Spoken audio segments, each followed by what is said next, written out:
یہ پاکستان کی تاریخ کا سب سے اہم ترین کیس لگا ہوا ہے۔ پوری قوم کی نظریں اس کیس کی طرف ہیں، اس لیے کہ 76 سال بعد اس فیصلے نے ڈٹرمن کرنا ہے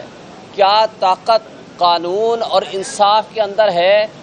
یا طاقتور لوگ اور وہ ادارے اور وہ اسٹیبلشمنٹ ان قانون دانوں، قانون اور انصاف کے رکھوالوں کو وہ اپنی بندوق کی نوک کے نیچے رکھنا چاہتے ہیں یا رکھیں گے، یا یہ واقعی ٹرو سینس میں آزاد عدلیہ کہلائے گی۔ اگر یہ آزاد عدلیہ ہوتی تو نہ عمران خان کے اوپر قاتلانہ حملے ہوتے، اگر یہ آزاد عدلیہ ہوتی تو اس وقت عمران خان جیل میں نہ ہوتا، اگر آزاد عدلیہ ہوتی تو اس وقت عمران خان 2/3 میجارٹی کے ساتھ پرائم منسٹر ہوتا۔ یہ سب آپ نے دیکھ لیا جو خط لکھا گیا ہے۔ سب سے پہلے تو میں ان ججز کو سلام پیش کرتا ہوں جنہوں نے یہ جرت کی، جنہوں نے یہ استقامت دکھائی، جن میں یہ اتنی ہمت تھی کہ انہوں نے وہ سچ لکھ دیا کہ عمران خان کو سزا دلانے کے لیے، عمران خان کے خلاف فیصلے لینے کے لیے ان ججز کے رشتہ داروں کو، برادر نسبتی کو اٹھائے گئے، ایبڈکشن کیے گئے اور ان کو الیکٹرک شاکس لگائے گئے۔ کچھ ججز کے گھروں میں کریکرز پھینکے گئے، کچھ ججز کو ISI اپنے دفاتر میں بلا کے ڈائریکشنز دیتی رہی کہ جناب یہ فیصلے لیں اور یہ فیصلے لے کر آ جائیں۔ یہ پاکستان کی تاریخ کا ایک بدنما داغ ہمیں ملنے کو ملا۔ مجھے بتائیں، جب آپ پوری دنیا میں یہ چہرہ پاکستان کا دکھائیں گے، مجھے بتائیں کہ کشمیر کاز کو، کشمیر کے مقدمے کو لڑنے کے لیے ہمارے پاس کیا جواز باقی رہ جائے گا؟ کیونکہ ہمارے اوپر یہ ایک الزام آئے گا کہ آپ کے منصف بھی آزاد نہیں ہیں، آپ کی اسٹیبلشمنٹ اور آپ کی انٹیلیجنس ایجنسیز فیصلے لکھواتی ہیں۔ جب ہمارے اوپر یہ کوسچن مارک آئے گا کہ جب ہمارے چادر اور چار دیواری کی پامالی کی جا رہی تھی، جب ہمارے بچوں کو اور ہماری خواتین کو اٹھایا جا رہا تھا، اس وقت واحد فورم انصاف وہ دروازے تھے جس کی طرف ہم دیکھتے تھے، مگر بدقسمتی سے وہ منصف جیل، اڈیالہ جیل میں بیٹھ کے رات کو 11 گھنٹے، 12 گھنٹے بیٹھ کے رات کے 12 بجے وہ فیصلے لکھتے تھے جس میں جو پراسیکیوٹرز ہیں ان کو عمران خان کا وکیل بنا دیا جاتا تھا۔ آج سب سچ سب کے سامنے آ چکا ہے اور عمران خان نے ایک بات بڑی واضح طور پر بتا دی ہے کہ اس کی کوئی کسی سے ڈیل نہیں ہے۔ وہ انصاف اور کے دروازے کی طرف دیکھ رہا ہے اور ان منصفوں سے ہمیں توقع ہے۔ انشاءاللہ تعالی ہم یہ سمجھتے ہیں کہ یہ سپریم کورٹ جو 15 ججز پہ مشتمل ہے، یہ پاکستان کے 25 کروڑ عوام کو انصاف دے گی، اس لیے کہ انصاف کرنے والے جو خود اپنے لیے انصاف نہیں لے سکتے، جنہوں نے 25 کروڑ عوام کے حقوق کے تحفظ کی قسم اٹھا رکھی ہے، تو وہ 25 کروڑ عوام کس کی طرف دیکھے گا؟ 25 کروڑ عوام ان کی طرف دیکھتی ہے تاکہ ان کے حقوق کا تحفظ یہ منصف کریں۔ تو لہٰذا آج یہ سب سے بڑی بھاری ذمہ داری عائد ہوتی ہے، اس کے باوجود کہ ہمیں بہت شدید اختلافات ہیں جسٹس قاضی فائزہ صاحب سے، کیونکہ انہوں نے ماضی قریب میں ہمارے خلاف وہ فیصلے دیے جو نا انصافی پہ مبنی تھے، اور اس کے ساتھ ہم یہ توقع رکھتے ہیں کہ آج چیف جسٹس صاحب اس کیس کے اندر فل کوڈ بنانے کا بھی حکم دیں گے، کیونکہ یہ نظام انصاف پہ حملہ ہوا ہے، اور جب نظام انصاف پہ حملہ ہو جائے تو کوئی نظام باقی نہیں رہ سکتا۔ اس لیے کہ نظام انصاف کے بغیر، رول آف لا اور قانون کی حکمرانی کے بغیر نہ کوئی معاشرہ ترقی کر سکتا ہے، نہ کوئی قومیں ترقی کر سکتی ہیں۔ اور تصدق جیلانی صاحب بڑے آنریبل چیف جسٹس تھے، مگر انہوں نے اچھا فیصلہ کیا، اپنے آپ کو الگ کر لیا، اس لیے کہ ان کے اپنے بیٹے نے بھی یہ لکھ کے دیا کہ یہ کمیشن درست نہیں ہے۔ اور ایک بات اور ہم یہ بھی مطالبہ کرتے ہیں کہ پورے پاکستان کی جڈیشری سے حلف نامے لیے جائیں اور ان کو بلایا جائے کہ کس کس انٹیلیجنس ایجنسیز نے ان سے غلط کام کرائے ہیں اور کس کس کا کیا پریشر ہے، اور اسی طرح یہ بھی دیکھا جائے، اس لیے جوڈیشل کمیشن بنایا جائے کہ فارم 45 کے اندر جو فورجری کی گئی ہے، جو کٹ پتلیوں کو ہمارے اوپر مسلط کیا گیا ہے، وہ بھی جوڈیشل کمیشن کے ذریعے ایگزامینیشن ہونی چاہیے تاکہ جو حقیقی نمائندے ہیں وہ حق کے حکمرانی حاصل کر سکیں۔ بہت شکریہ۔ ادھر آ جاؤ شیخ صاحب، شروع کرو۔ ایاک نعبد و ایاک نستعین۔ آج آپ دیکھ رہے ہیں کہ جس طریقے سے سپریم کورٹ آف پاکستان نے سو موٹو لیا ہے، یہ نظام 75 سالہ نظام، یہ زنگ آلود نظام، یہ بوسیدہ نظام اب بالکل ایکسپوز ہو چکا ہے، اور اس نظام کو گرنے کی انتظار کرو، کیونکہ 20 کروڑ عوام نے یہ فیصلہ کر لیا ہے کہ ہم نے اس نظام سے چھٹکارا لینا ہے۔ ہمارا یہ ایک سوال ہے کہ چیف جسٹس آف پاکستان نے جو سو موٹو لیا ہے، اس سے پہلے ایک کمیشن بنایا گیا جناب تصدق جیلانی کی سربراہی میں، اس کمیشن میں چیف جسٹس آف پاکستان اور جسٹس منصور علی شاہ صاحب کا فیصلہ ہے۔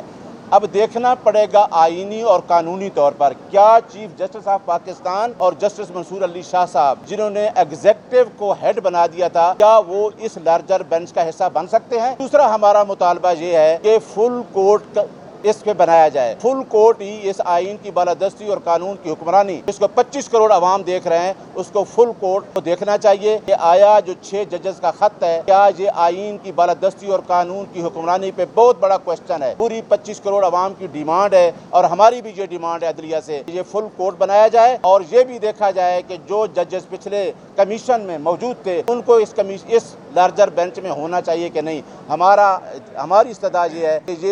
یہ جو مسئلہ ہے، جو جوڈیشری کو خط لکھا گیا ہے اور جس طریقے سے جوڈیشری خطرے میں ہے، نظام عدل خطرے میں ہے، اس کے لیے فل کورٹ تعینات، فل کورٹ بنائی جائے۔ بہت شکریہ۔ بسم اللہ الرحمن الرحیم، ایاک نعبد و ایاک نستعین۔ سب سے پہلے میں اور یہ پوری قوم ان 6 ججز کو سلام پیش کرتی ہے کہ جس طرح اس ظلم و بربریت کے ماحول میں انہوں نے حق کا کلمہ بلند کیا اور آواز اٹھائی۔ کسی جسٹس کے لیے، کسی بھی آفیسر کے لیے، کوئی بھی کسی عہدے پہ بیٹھا ہو، بڑا مشکل ہوتا ہے کہ اس کا سٹینڈ لینا، لیکن جس طرح انہوں نے سٹینڈ لیا ہے اور اس سے پہلے چیف جسٹس آف اسلام آباد ہائی کورٹ کو آگاہ کیا، اس پر انہوں نے اپنے بھائیوں کو انصاف نہیں دیا اور توہین عدالت کی کارروائی نہیں کی۔ اگر آپ دوسری طرف دیکھیں تو جج زیبا چودھری کیس آپ کے سامنے ہوگا کہ جب خان صاحب نے صرف یہ کہا تھا کہ ہم کارروائی کریں گے، اس کے اوپر اس وقت کے چیف جسٹس اطہر من اللہ صاحب نے فوراً ہی وہ موٹو لیتے ہوئے اس کے اوپر بینچ بنا کر توہین عدالت کی کارروائی کا آغاز کر دیا تھا۔ اس وقت جب لوئر جوڈیشری کا معاملہ آیا، ایک ان کی جو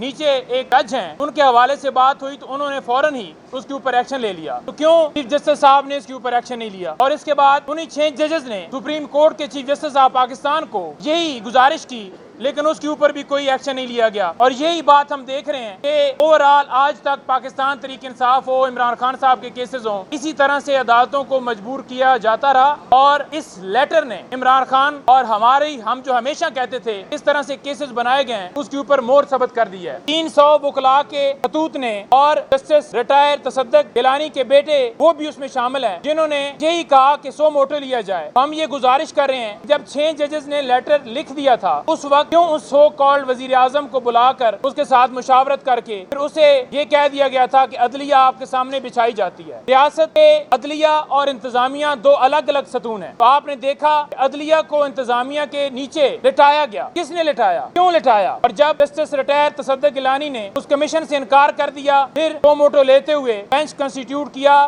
پک اینڈ چوز کیا۔ ہم یہ مطالبہ کرتے ہیں، ایک تو فل کورٹ ہونی چاہیے، اور دوسرے نمبر پر قاضی فائز عیسیٰ صاحب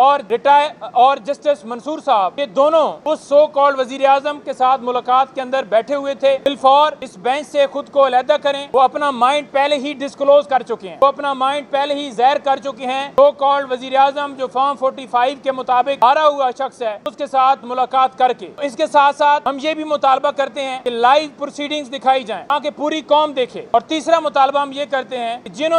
ایجنسی کے اہلکاروں نے دھمکیاں دی ہیں، جنہوں نے مداخلت کی ہے، ان تمام اہلکاروں کو عدالت میں بلایا جائے اور یہاں پر ان سے سوالات جوابات دیے جائیں، کیے جائیں، اور اس کے مطابق ان کے خلاف ایکشن لیتے ہوئے ان کے خلاف کارروائی ہو۔ اور یہ 6 ججز نہیں ہیں، یہ پوری قوم انصاف کے لیے کھڑی ہے، یہ پوری قوم سپریم کورٹ طرف آج دیکھ رہی ہے، پوری قوم آج مطالبہ کر رہی ہے کہ قوم کو انصاف دیا جائے۔ اور عدالت کے اندر لوگ اسی وجہ سے آتے ہیں کہ انصاف کی امید ہوتی ہے، اور اگر عدالتیں ہی انصاف نہیں دیں گی پھر ہم جو ہے وہ کدھر جائیں گے؟ تو لہٰذا ہماری ڈیمانڈز آپ کے سامنے آ گئی ہیں، کلیئر کٹ ہیں، ہم انصاف کی امید رکھتے ہیں اور امید رکھتے ہیں اس کے اوپر امپلیمنٹ ہوگا۔ جوتا صاحب یہ بتائیے کہ کل وزیر اطلاعات عطا تارڑ صاحب نے ایک ٹویٹ کیا ہے، انہوں نے کہا ہے کہ پی ٹی آئی جو ہے وہ عدلیہ کو لڑانے کی سازش کر رہی ہے اور اس وقت جو ہے پی ٹی آئی لڑوانے کی کوشش کر رہی ہے، کہیں یہ ریشم والا مدعا آپ کے اوپر ڈالنے کے لیے تو نہیں سب کچھ کیا جا رہا ہے؟ دیکھیں بات یہ ہے کہ اس کو غلط رنگ دیا جا رہا ہے کہ یہ پی ٹی آئی کا مسئلہ ہے. یہ مسئلہ پاکستان تحریک انصاف کا نہیں ہے, نہ ہی وہ 6 ججز پاکستان تحریک انصاف نے اپوائنٹ کیے. آپ یہ بتا دیں کہ کس کیس کے اندر ایسا کوئی غیر قانونی آرڈر جو ہے پاکستان تحریک انصاف کے حق میں پاس کیا گیا. ہمیشہ عدالتوں کی طرف یہ ریمارکس آئے کہ اگر آپ پریس کانفرنس کریں گے تو آپ کو چھوڑ دیا جائے گا. ہماری آج بھی درخواستیں اسلام آباد ہائی کورٹ کے اندر پینڈنگ ہیں, چاہے سائفر کیس ہو, چاہے دوسرا کون سا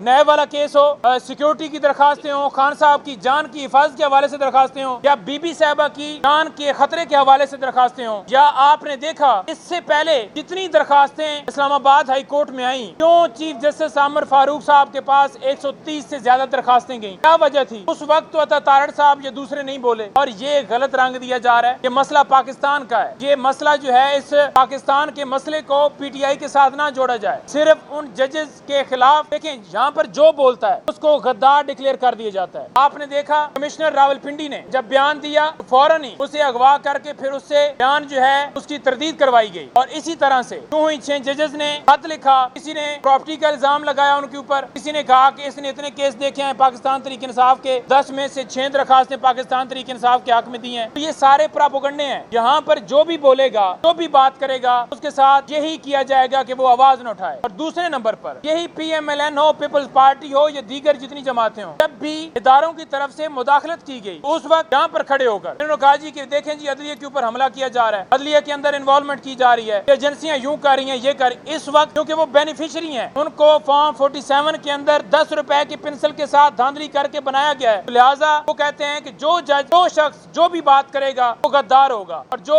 ان کی چوری ڈاکے کے اوپر پردہ ڈالے گا وہ محب وطن پاکستانی ہے.